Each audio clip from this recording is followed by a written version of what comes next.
دینیات کتاب کے اندر جو فہرست آپ کے سامنے کھلی ہوئی ہے، اگلا موضوع نبوت کا ہے۔ اور نبوت کے باب میں مولانا رقم طراز ہیں، وہ فرماتے ہیں کہ پیغمبری کی حقیقت کیا ہے، اس کو سمجھنا چاہیے۔ پیغمبر کیسے پہچانا جا سکتا ہے کون پیغمبر ہے، پیغمبر کی اطاعت یہ کس حد تک کی جانی چاہیے، پیغمبروں پر ایمان لانے کی ضرورت کیا ہے ہمیں، پیغمبر کی مختصر تاریخ اور حضرت محمد صلی اللہ علیہ وسلم کی نبوت اور نبوت محمدی کا ثبوت اور ختم نبوت اور ختم نبوت پر دلائل۔ ان سب باب کو میں ایک دو سلائیڈز کے اندر آپ کے سامنے پیش کرتا ہوں تاکہ ہمارا یہ تیسرا باب بھی مکمل ہو۔ سامعین محترم، یہ اسلام یعنی اللہ کون ہیں، اللہ چاہتے کیا ہیں اور آخرت کے حوالے سے جتنی بات ہے یہ ہم تک پہنچی کیسے،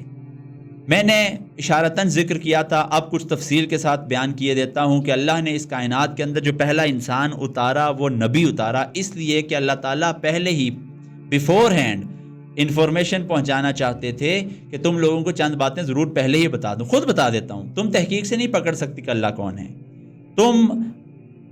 مشاہدے سے نہیں جان سکو گے کہ اللہ کہتے کیا ہیں، اور تمہیں دنیا کے اندر رہتے ہوئے کبھی یہ سمجھ نہیں آئے گی کہ آخرت ہونی ہے۔ لہٰذا ان تین باتوں کے اللہ نے پہلا فرض بھیجا جو نبی بھیجا۔ اس لیے اسلام اس دنیا میں آیا کیسے کہ اللہ رب العزت نے عام انسانوں کو خاص انسانوں کے ذریعے یہ بات پہنچائی۔ یہ سلائیڈ کے اندر جو خاص انسان ہے، اس کا مطلب خاص انسان نبی ہوا کرتے ہیں۔ انبیاء نے چند وہی باتیں بتانی تھی جو کہ خاص انسان ہیں، انہوں نے وہ باتیں بتانی تھی جو ہم نہیں محسوس کر سکتے، جو ہم نہیں دیکھ سکتے، جو ہم نہیں سوچ سمجھ سکتے۔ لہٰذا علم جو ہے وہ دو طرح کا ہوتا ہے، ایک وہ ہوتا ہے جو محسوسات اور مشاہدات کے ذریعے حاصل کیا جا سکے، انبیاء یہ کام بتانے کے لیے نہیں آئے۔ دوسرا علم وہ ہوا کرتا ہے جو ہے تو علم ہے، الٹیمیٹ ریالٹی، وہ ایسا ٹروتھ ہے جس کو ڈینائی نہیں کیا جا سکتا، لیکن وہ انسان محسوسات اور مشاہدات سے نہیں جان سکتا تھا۔ یہی وہ بات ہے، یہی وہ علم الغیب ہے جو بتانے کے لیے انبیاء تشریف لائے، اور انبیاء محض آئے نہیں، جو بات وہ زبان سے کہہ رہے تھے اس کو اس دنیا کے اندر اتار کر بھی دکھا دیا۔ یہ وہ بات تھی جس پر انبیاء آئے۔ اور آپ سوچ لیجئے کہ اگر انبیاء نہ آتے یا آخرت نہ ہونی ہوتی اور اللہ کیا کہتے ہیں یہ بھی نہ معلوم پڑتا تو یہ دنیا کیسی دنیا بن جاتی؟ مجھے بتائیے نا، میں اور آپ کیوں پڑھ رہے ہوتے، میں آپ کیوں سیکھ رہے ہوتے، میں اور آپ کیوں اس طرف وقت لگاتے، میں اور آپ کیوں سرمایہ لگاتے، میں اور آپ کیوں جان لگاتے، مال اولاد اور عزت کیوں لگاتے؟ اس کی وجہ صرف یہ ہے کہ اس معاشرے کو ایک ایسا بنانے کی کوشش میں ہم لوگ لگے ہوئے ہیں جیسی اللہ چاہتے ہیں۔ لہذا پیغمبروں نے آ کر انسان کو چند بنیادی باتیں بتائیں جس کے بعد سوسائٹی ایسی بننا شروع ہوئی کہ جو صحیح رہنے کے قابل تھی۔ لوگ کہتے ہیں کہ ہندو کے اندر بھی انبیاء، یعنی ہندو جہاں سے شروع ہوئے وہ بھی کوئی نبی ہوا ہوں گے، یہ جو بدھا ہیں یہ بھی کوئی نبی اپنے وقت کے ہوئے ہوں گے، تو 1,24,000 انبیاء آئے ہیں، ہمیں معلوم تو نہیں، لیکن تہذیبیں جتنی بھی آج نظر آ رہی ہیں ان کی بنیاد اگر کہیں سے شروع ہوئی اچھے معاشرے کی تو وہ کسی نہ کسی نبی سے شروع ہوئی ہے، یہ بات پکی ہے۔ لہٰذا آپ سوچ لیجئے کہ اگر انبیاء نہ آتے تو کیسا معاشرہ اور کیسی دنیا بنتی، یہ یقیناً رہنے کے قابل نہ بنتی۔ یہ پیغمبروں کی مختصر بات اور مختصر تاریخ ہے۔ اس کے بعد جیسے کہ میں نے عرض کیا کہ انبیاء جب بھی آئے تو وہ کسی خاص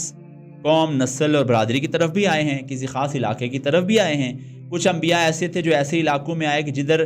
اسی وقت میں ایک وقت میں دو یعنی ایک سے زائد انبیاء ایک وقت میں بھی رہے۔ ظاہر ہے وہ کمیونیکیشن کا اتنا فاسٹ میکانزم اس وقت نہیں تھا، اتنی آگے ہی نہیں تھی، ابلاغ کا اتنا اچھا نظام موجود نہیں تھا کہ معلوم پڑتا، لہٰذا ایک وقت میں دو سے زائد نبی بھی اس کرۂ ارضی پر موجود رہے ہیں۔ لیکن حیرت کی بات یہ ہے کہ ساری زندگی آپس میں ملے بھی نہیں، لیکن دونوں نبی جو جیوگرافیکلی بڑے دور تھے، بڑے اپارٹ تھے، دونوں بات ایک ہی کر رہے تھے۔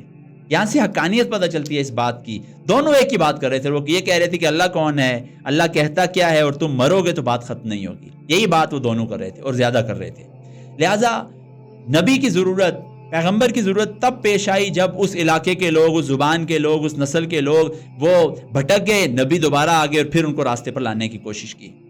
لہٰذا یہ پیغمبر کے آنے کی ضرورت کیوں پیش آتی ہے، اس پر یہ چند باتیں ہیں جو میں نے آپ کے سامنے عرض کی کہ جب پیغمبر کی تعلیمات ختم ہو جائیں، وہ خاص زبان کے لیے تھا، اب زبان ختم ہو گئی، خاص نسل کے لیے تھا، اب نسل ختم ہو چکی، نیا نبی بھیجا جائے جو نئی زبان رکھتا ہو، نئے ماحول کو سمجھتا ہو، نئے لوگوں کے ساتھ ہو، اور پرانے نبی کی تعلیمات کو پس پش ڈال دیا جائے۔ یہ وہ چیزیں تھیں جس وقت نئے نبی کی ضرورت پڑتی تھی۔ لیکن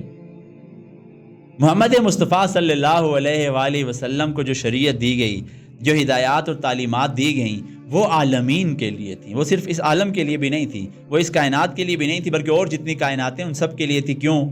اس کے اندر اصول واضح کر دیے گئے، تفصیلات اور جزیات کو ماحول کے اوپر چھوڑ دیا گیا۔ تفصیل اور تفسیر جو بات کہی گئی اس کی محمد صلی اللہ علیہ وسلم نے خود ساری عمر میں گزار کے دکھا دی۔ دیکھیے انبیاء کی کچھ کیٹیگریز سمجھنے کے لیے بات کر رہا ہوں۔ کچھ انبیاء ایسے تھے جن کے ساتھ کوئی بھی نہیں ان کی دعوت پر لبیک کہہ سکتے، ان کے ساتھ ایک لوگ آئے، ایک فرد آیا، کچھ کے چند لوگ آئے، کچھ تھے جو حکمرانی نہیں کر سکے، کچھ نے حکمرانی کا پلیٹ فارم مہیا کیا۔ محمد مصطفیٰ صلی اللہ علیہ وسلم کی ذات ایسی کمپریہنسو ذات اللہ نے بنائی کہ جس کے بعد نبی کی ضرورت بھی پیش نہیں آ سکتی، اس لیے کہ اس میں اندر اصول طے کیے گئے، فروع میں نہیں جایا گیا، وہ حالات پہ چھوڑ دیا گیا۔ نبی صلی اللہ علیہ وسلم نے ایک فرد سے کام کو شروع کیا، سوسائٹی بنائی، دوستیاں کی، افراد رکھے، فیملی چلائی، یعنی خانگی زندگی تھی، پھر باہر کی زندگی تھی، پھر اللہ نے اقتدار بھی نصیب کیا۔ یعنی ایک انسان کے ساتھ اس دنیا میں جو معاملہ پیش آ سکتا ہے وہ سارے معاملات اصولوں کی شکل میں محمد مصطفیٰ صلی اللہ علیہ وسلم کے ہاتھوں اللہ نے کروا کے دکھا دیے۔ لہٰذا نہ وہ تعلیمات ختم ہوئی ہیں، نہ زبان کا ایشو ہوا، نہ پیغمبر کسی کی ضرورت اب پڑتی ہے، کیونکہ کوئی زبان اور نسل اور رنگ اور کنبہ اور برادری ایسی نہیں ہے جس پر اسلام کی تعلیمات کو جاننا مشکل ہو۔ اللہ نے ایسا نظام بنا دیا، لہٰذا لاجیکلی بھی محمد صلی اللہ علیہ وآلہ وسلم کے بعد کسی نبی کی ضرورت نہیں ہے، کوئی ایسا انٹیپڈ ایریا رہا ہی نہیں ہے جس کے لیے ہمیں اس کی ضرورت پڑے۔ لہٰذا نبی مکرم صلی اللہ علیہ وآلہ وسلم